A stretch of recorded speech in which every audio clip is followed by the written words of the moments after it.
नमस्कार मित्रांनो, लग्नाची वेडी या येणाऱ्या 14 सप्टेंबरच्या भागामध्ये अतिशय असा जबरदस्त आणि रोमॅन्टिक ट्विस्ट आलेला असून आपले राघव सिंधू कित्येक दिवसापासून मधूमुळे लांब होते, कारण मधूने त्यांच्या जीवनामध्ये असा कोणताही आनंदाचा क्षण हिरावून घेण्याचा प्रयत्न केलेला असतो, परंतु आता राघवला सर्व सत्य काही समजलेले असते की सावीला किडनॅप का केले, सिंधूला सुद्धा दरीत ढकलण्याचे सत्य आता शेवटी राघवसमोर सर्व काही आलेले असते। त्यामुळे आता सिंधूने महादेवाच्या मंदिरात जेव्हा राजश्रीने हाताला धरून तिला घराच्या बाहेर काढलेले असते, शकुंतलाने आणि मधूने मिळून एक प्लॅन केलेला असतो आणि त्या प्लॅनमध्ये त्या सिंधूला अडकवण्याचा पुन्हा प्रयत्न करतात, कारण सिंधू ही आपले सर्व हक्क घेण्यासाठी आणि मधूला तिच्या पापाची शिक्षा देण्यासाठी रत्नपारखी कुटुंबात कृष्णा बनून आलेली असते आणि राजश्रीला असे वाटत असते की ही आपली सिंधू आहे, परंतु राजश्री आणि राघवचे जे काही त्यांना वाटत असते ते अगदी खरे असते। परंतु मधूला धडा शिकवण्यासाठी सिंधूने शेवटी कृष्णा बनून या घरामध्ये ती राहत असते आणि गोदा मावशीने या खूप मोठ्या संकटातून आणि मृत्यूशी झुंजणाऱ्या सिंधूला वाचवलेले असते। जेव्हा मधूने तिला दरीत ढकललेले असते तेव्हा गोदा मावशीने ऐन वेळेस देवासारखे धावून येऊन सिंधूचा जीव वाचवलेला असतो आणि अजूनपर्यंत सुद्धा आपली सिंधू आणि गोदा मावशी एकत्र असतात। गोदा मावशी अजूनसुद्धा सावीला आणि सिंधूला सुखरूप हे आनंद देण्यासाठी खूप झटत असतात, परंतु शकुंतला आणि मधूने खूप काही असे डाव रचून सिंधूला अनेक वेळा त्रास देण्याचा प्रयत्न केला, पण सिंधू काही आपली चलाक असते आणि सिंधूने अशा अनेक प्लॅनमध्ये त्यांना म्हणजे सामील घेऊन आणि त्यांचा विश्वास जिंकून त्यांनाच धोका दिलेला असतो आणि शेवटी आपल्या सावीला वाचवण्यासाठी तिला ही सर्व नाटक तर करावे लागले असते, परंतु देव आणि नियतीने जे काही ठरवलेले असते की सिंधू ही राघवचीच असते, म्हणून नियतीने राघव आणि सिंधूचा विवाहसुद्धा हा पार पडलेला असतो। मग मधू काही न करता राघव आणि सिंधू हे एक विवाह बंधनात पुन्हा अडकतात। सिंधूने आपला गृहप्रवेशसुद्धा दणक्यात केलेला असतो, कारण राजश्रीने जेव्हा हाताला धरून सिंधूला घराच्या बाहेर काढलेले असते तेव्हा मात्र सिंधू ही महादेवाच्या मंदिरात गेलेली असताना महादेवाने साक्षात सिंधूला आशीर्वाद दिलेला असतो आणि सिंधूमध्ये ती दैवी शक्ती निर्माण करून सिंधूला परत रत्नपारखी कुटुंबात जाण्याचा त्याने आदेश दिलेला असतो। तेव्हा मात्र सिंधू देवाला हे सर्व काही रडत सांगत असते, तर राघवने ऐन वेळेस येऊन हे सर्व काही सिंधूचे ऐकलेले असते। तेव्हा राघव समोर शेवटी सर्व काही सत्य येतेच आणि तो आपल्या सिंधूला साथ देण्याचे ठरवतो, कारण इतक्या दिवस आपल्या सिंधूपासून तो लांब राहिलेला असतो। सिंधूच्या प्रेमासाठी तो वेडापिसा झालेला असतो आणि सिंधूला म्हणत असतो की सिंधू, खरंच मला असे वाटले नव्हते की मधू असे काहीतरी वागेल। तेव्हा सिंधूने तिला दरीत ढकलण्याचे आणि सावीला कसे किडनॅप करून ठेवले हे सर्व सत्य आत्तापर्यंत तिने राघवला सांगितलेले असते आणि मी कृष्णा बनून या घरात का आले आणि का तुम्हाला मी हे सर्व सांगितले नाही, राघव सर तुम्ही मला माफ करा, कारण मी तुमच्यापासून मी तुमची सिंधू आहे हे लपवले होते। तेव्हा मात्र राघव म्हणत असतो की सिंधू नाही, आता आपण एकत्र आलो, आपल्याला कोणीही वेगळे करू शकत नाही, मी तुझी कायम शेवटपर्यंत आयुष्यभर साथ देत राहीन। तेव्हा सिंधूच्या जीवात जीव आलेला असतो, कारण इतक्या दिवस तिचा गैरसमज झालेला असतो की राघव हा मधूचा झाला की काय, परंतु नाही, शेवटी इतक्या दिवसातून चक्क अशी घट्ट मिठी तिने आपल्या राघवला मारलेली असते।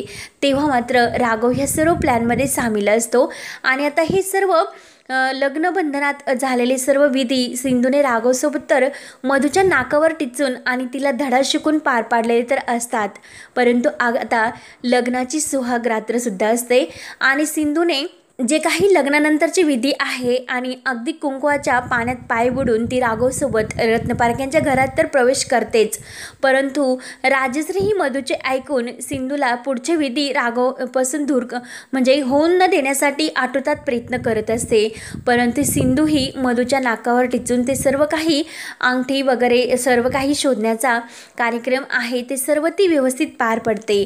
त्यानंतर राघव आणि सिंधूची सुहाग रात्र असते, म्हणजे त्यांच्या पहिल्या लग्नाची रात्र, तेव्हा मात्र मधुला असे वाटत असते की आता यांची सुहाग रात्र मात्र काही यशस्वी होऊन द्यायची नाही। तेव्हा राघव आणि सिंधू एका रूममध्ये असतात। तेव्हा राघव हा सिंधूला म्हणत असतो की सिंधू बरेच दिवस झाले की आपण एकमेकांपासून खूप वेगळे झालेलो आहोत, परंतु आता नाही। आणि तो प्रेमाने सिंधूचा हात हातामध्ये घेतो आणि तिला म्हणत असतो की नाही सिंधू, यापुढे तू माझ्यापासून कितीही दूर जरी असली तरी दूर जाऊ शकत नाही। तो सिंधूच्या हाताचा केस घेतो आणि सिंधूला म्हणतो की आता आपले सावी, विनू हे सर्व काही आपण एकत्र आलोत, आपले कुटुंब हे एकत्र झालेले आहे। पण सिंधू ही म्हणत असते की राघव सर, आता तर आपण वेगळे नाही होऊ शकत, कारण आपलं प्रेम हे खरं प्रेम आहे आणि मधू तर काहीच करू शकत नाही, कारण आत्तापर्यंत मधुताईंनी आपल्याला वेगळं करण्याचा खूप प्रयत्न केला।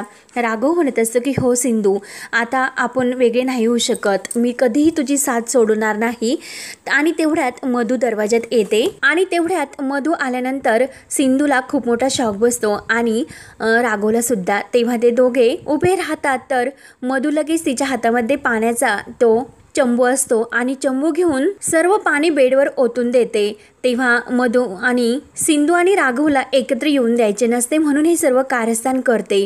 तेव्हा मात्र मधू सिंधूला म्हणत असते की तुमची ही सुहाग रात्र आहे ना, ती तर मी असताना तुमची पूर्ण होऊन देणार नाही, त्यामुळे आता जे करायचे असेल ते तुम्ही करू शकता। ऑलरेडी मी तर बेडवर पाणी सांडून ठेवलेले आहे। तेव्हा जेव्हा मधू ती पाणी ओतत असते तर सिंधू तिला अडवण्याचा खूप प्रयत्न करत असते, परंतु मधू कुठे ऐकणारी असते आणि तिला तर राघव आणि सिंधू या दोघांना तर एकत्र येऊन द्यायचे नसते। तिचा असा गैरसमज असतो की राघव हा सिंधूच्या बाजूने नाही, कारण सिंधू ही कृष्ण आहे हे मी सांगितले, म्हणून राघव तर आता सिंधूची साथ देऊ शकत नाही असे तिला वाटत असते। तेव्हा मधू ही सिंधूला म्हणते की बघते आणि तुम्ही कशी ही मधुचंद्राची रात्र आता साजरी करता। आणि मधू निवांत आपल्या रूममध्ये येऊन झोपते। तेव्हा मात्र सिंधू सुद्धा ही काही कमी नसते आणि मधूला आता कसा धडा शिकवायचा आणि तिची रात्रीची झोप कशी उडवायची हे ठरवलेले असते, म्हणून ती सुद्धा सिंधू तिच्या बेडवर सिंधू ही एक प्लॅन करते आणि तिच्या अंगावर खूप काही कपडे टाकून एकदम असे विचित्रसारखं ती झोपलेली आहे म्हणून, आणि मधूच्या अंगावरती हात टाकते आणि मधूला म्हणते की सुंदरी सुंदरी। तेव्हा मधूला जाग येते आणि उठते तर काय तिच्या अंगावर सिंधूचा हात असतो। तेव्हा मधू मात्र इतकी घाबरते, तिला असे वाटते की कोणी भूत आले की काय, आणि लगेच ती इतकी घाबरते तर बेडवरून डायरेक्ट ती खालीच येते। तेव्हा सिंधू सुद्धा तिच्या मागेच येते आणि मधू ही खूपच घाबरते आणि आपल्या अंगावर शाल टाकून लांब लांब हो असे करत असते, परंतु सिंधू ही काही ऐकायला तयार नसते, कारण त्यांची सुहाग रात्र ही मधूने पाणी टाकून बेड पूर्णपणे ओला करून ठेवलेला असतो, म्हणून सिंधूला खूप चिड आलेली असते आणि ती त्याचा चांगला धडा मधूला देण्याचे ठरवते। तेव्हा सिंधू उठते आणि डोळे वासून ती मधूला म्हणत असते की काय ग सुंदरी, तुला वाटते का आमची मधुचंद्राची रात झाली नाही? लंबू आणि माझी आमची तर सुहाग रात्र केव्हाच झाली, आणि ती पण एकदम फर्स्ट क्लास। तेव्हा मधूचा तर आणखीन जळफळाट होत असतो आणि ती इतकी घाबरलेली असते, सिंधूला म्हणत असते की लांब हो माझ्यापासून, आणि ती दूर पळत असते। सिंधू मात्र तिला खूप काही घाबरवते। सिंधू म्हणते की का घाबरतेस, काय इतक्या लांब पळते? अगं पोलीसवाला माझा नवरा तर ऑलरेडी झालेलाच आहे आणि आमची सुहाग रात्र सुद्धा अगदी दणक्यात पार पडली। तेव्हा मधू इतकी घाबरलेली असते की हे नेमकं कृष्ण आहे की सिंधू, हेच तिला काही कळत नसते की सिंधूचे भूत, म्हणून ती खूप घाबरते, कारण तिला असे वाटत असते की सिंधूला तर आपण दरीमध्ये ढकलून दिले, नक्की तिचे भूत आले की काय असा तिचा गैरसमज झालेला असतो।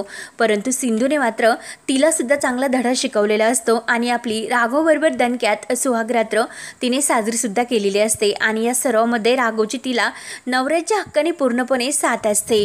परंतु हे काही मधू आणि बाकी घरच्यांना माहिती नसते। राघव पूर्णपणे आपल्या सिंधूची, आपल्या सावीची तो साथ देत असतो आणि तो आता सावीला सुद्धा बरे करून आपले त्याचे कुटुंब आता एकत्र येणार असते। आणि आता सिंधू ही शेवटी सर्व घरासमोर मधू आणि शकुंतलाचे सत्यसर सांगणार असते, कारण आत्तापर्यंत राघवला सर्व काही समजलेले असते आणि राजश्रीचे सुद्धा आता सिंधू डोळे उघडणार असते। तेव्हा आता राघव आणि सिंधूने त्यांची दणक्यात सुहागरात्र म्हणजे साजरी करून मधूला सुद्धा चांगला धडा शिकवलेला असतो।